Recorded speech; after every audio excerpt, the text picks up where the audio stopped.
Sir ఇందాక నేను చూస్తున్నాను సార్, మా దౌర్భాగ్యం ఏందో కానీ 40 సంవత్సరాల 40 ఇయర్స్ అంటున్నాడు సార్. ఇందాక చూస్తే సమాధానం చెప్పమంటే మా పెద్దిరెడ్డి రామచంద్రరెడ్డి గారు చెప్పిన దానికి ఏడుగో పోయాడు. ఇప్పుడు చూస్తే మా ముఖ్యమంత్రి డైరెక్ట్ గా కొడితే మాత్రం దానికి వదిలేసి ఇంకా ఆడుకోపోయాడు. మా తెలియదు ఏంటంటే సార్, ఇండస్ట్రీ 40 ఇయర్స్ ఎన్ని ఇయర్స్ కాదు, బుల్లెట్ దిగిందా లేదా అన్నది మాత్రమే సార్. వాళ్ళకి దిగింది కాబట్టి డివేట్ అయిపోయి ఎస్ ఆర్ నో అది కూడా చెప్పలేకుండా 40 ఇయర్స్ ఇండస్ట్రీ తడబడుతున్నాడంటే ఇందుకనే ఏం చేయలేదు సార్. ఇక్కడే ఒక నాయకుడు ఉన్నాడు, మొన్నటి వరకు ఎగిరిగిరి పడ్డాడు ఇక్కడ నెల్లూరు నడివీధుల్లో. అవునా కాదా అని మిమ్మల్ని అడుగుతున్నా.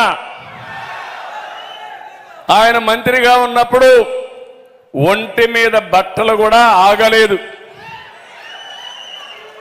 కన్ను మిన్ను కానరాలేదు. మన కర్మ ఆయన కూడా మంత్రి అయిపోయాడు.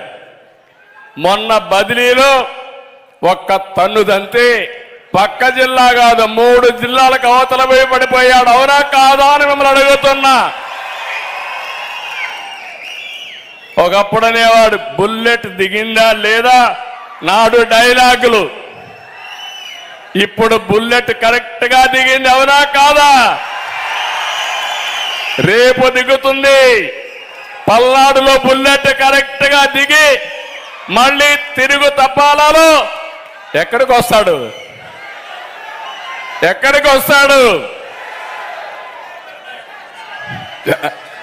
చెన్నై పోతాడు. అంటే ఈ రోజు ఉంది, రేపు ఉంది, ఎల్లుండి ఉంది. ఖబర్దార్ జాగ్రత్తగా ఉండమని వైఎస్ఆర్ నాయకుల్ని హెచ్చరిస్తున్నా. 6 మంది ఎంపీలు ఆ పార్టీ వదిలేశారు. మా వల్ల కాదు, మేము పోటీ చేయమన్నారు. ఇంకో పక్క చూస్తే 10 మంది ఎమ్మెల్యేలు పారిపోయారు. 5-6 మంది ఎమ్మెల్సీలు 4 ఏళ్ళు 5 ఏళ్ళు ఎమ్మెల్సీలుగా ఉంటే ఈయనతో లాభం లేదు, ఈ రాష్ట్రం నాశనం అయిపోతా ఉంది, నా పదవి కంటే రాష్ట్ర భవిష్యత్తు ముఖ్యమని పార్టీకి రాజీనామా చేసి వచ్చే పరిస్థితి వచ్చేశారు. కందుకూరు సీటు ఇప్పటికి 3 సార్లు మార్చారు. ఇప్పుడు వచ్చిన ఆయన మళ్ళా ఉంటాడో లేదో నాకు తెలియదు. కనిగిరిలో చెత్త, కందుకూరులో బంగారం అవుతుందా తమ్ముళ్ళు? ఆడ చెత్త, ఇక్కడ బంగారం కానీ లేకపోతే సెంటు కానీ సువాసన వస్తుంది అనుకుంటున్నారు ప్రజలు మోసం చేయడానికి. ఈయన్నే కాదు, గంగాధర నెల్లూరులో 3 సార్లు మార్చేశారు. ఆయనైతే డిప్యూటీ సీఎం ఏకంగా. అలాంటి పదవి ఇచ్చిన వ్యక్తికే దిక్కులేదు సీటు. ఇంకో పక్క చూస్తే మంగళగిరిలో 3 సార్లు మార్చారు. ఇప్పుడు కూడా గ్యారంటీ లేదు, మళ్ళా మార్చచ్చు. ఇవన్నీ చూస్తా ఉంటే పాపం కార్యకర్తలు రోజు ఫ్లెక్సీలు వేసుకుంటున్నారు వాళ్ళ ఫోటోతో. మళ్ళా సాయంత్రానికి తీసేస్తే మళ్ళా ఫ్లెక్సీ మార్చేస్తున్నారు. అంటే ఫ్లెక్సీలు మార్చినంత సులభంగా క్యాండిడేట్లు మార్చేస్తున్నాడంటే దేశ రాజకీయాల్లో ఎప్పుడన్నా చూశారా తమ్ముళ్ళు అని మిమ్మల్ని అడుగుతున్నా. ఇది రాజకీయమా అని మిమ్మల్ని అడుగుతున్నా. ఈ రాజకీయాల్ని మీరు ఆమోదిస్తారని ప్రజలను అడుగుతున్నా. ఇలాంటి వ్యక్తులు ఇప్పుడు మాట్లాడితే 175 గెలుస్తాడంట. వైనాట్ కుప్పం అంట. నేనన్నా 175, మా చెల్లెమ్మ చెప్తా గుండు 0. వైనాట్ పులివెందల నిన్నే చెప్పింది వాళ్ళ సోదరి. ఆ విషయం కూడా చెప్తాను. ఇలాంటివన్నీ చూస్తే జగన్ ఒక బ్లఫ్ మాస్టర్. ఇతను ప్రతి విషయంలో మోసం, దగా, తప్పుడు సమాచారం తప్ప ఎప్పుడు కూడా ఏది మాట్లాడే పరిస్థితిలో ఉండడు. మీరు ఒకసారి చూడండి, సిద్ధం మీటింగ్ అంటాడు, ప్రజలు నవ్వుకున్నా లెక్క చేయకుండా ముందుకు పోతాడు. మీటింగ్ పెడితే స్కూల్స్ అన్ని సెలవులు, అక్కడి నుంచి అన్ని బస్సులు ఈయనకే ఇవ్వాలా. 5 జిల్లాల్లో ఉండే బస్సులన్నీ ఈయనకే ఇవ్వాలి. మనం మీటింగ్ పెడితే మనం డబ్బులు కట్టిన బస్సులు ఇవ్వరు, కానీ ఈయన మీటింగ్ పెడితే మాత్రం డబ్బులు కట్టకపోయినా 5-6 జిల్లాల నుంచి బస్సులన్నీ సేకరించి ఊడిగం చేస్తున్నారు ఆర్టీసీ. కబద్దార్, జాగ్రత్తగా ఉండండి. ఎందుకు ఇవ్వలేదో రేపు నువ్వు ఎక్స్ప్లెనేషన్ నాకు ఇచ్చే పరిస్థితిలో వస్తావు. 2 నెలలే, 40 రోజులే టైం. ఆ తర్వాత చెప్తా మీ కథ. అందరికీ చట్టం అందరికీ ఒకటే.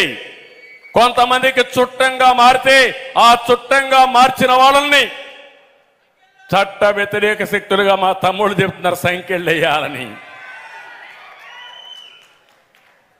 ఇంకో పక్క ఈయన వస్తే సిద్ధమంటే మనందరం ఇళ్ళలో అరెస్ట్ చేసేయాల్సింది. ప్రతిపక్ష నాయకులందరినీ అరెస్టులు, డాక్రా సంఘాలని, అంగన్వాడీని భయపెట్టి బెదిరించి మీటింగ్లకు తరలించడం.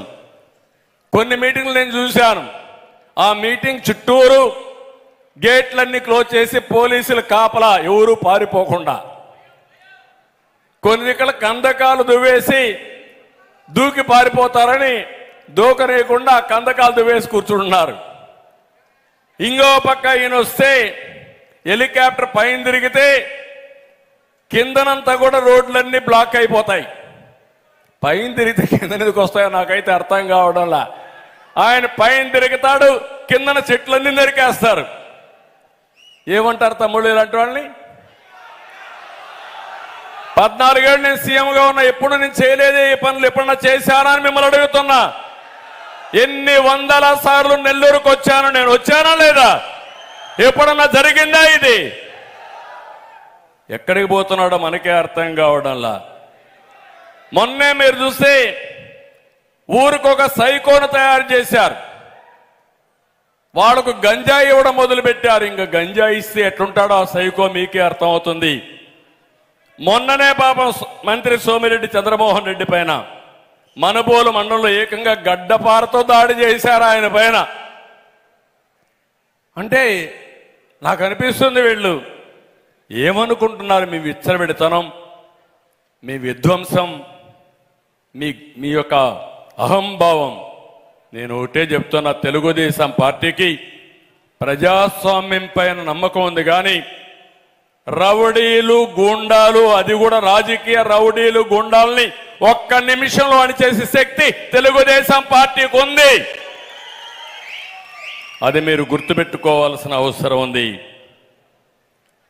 ఒకటి అడుగుతున్నా, ఇప్పటికైనా చెప్పమని. ఓ కిల్డ్ బాబాయ్, ఓ కిల్డ్ బాబాయ్, ఓ కిల్డ్ బాబాయ్. నేను అడగలా, మొన్న నేను అడిగా. నిన్న ఆయన కూతురు అడిగింది, అవునా కాదా? నీ సోదరి ఒక మాట అడిగింది,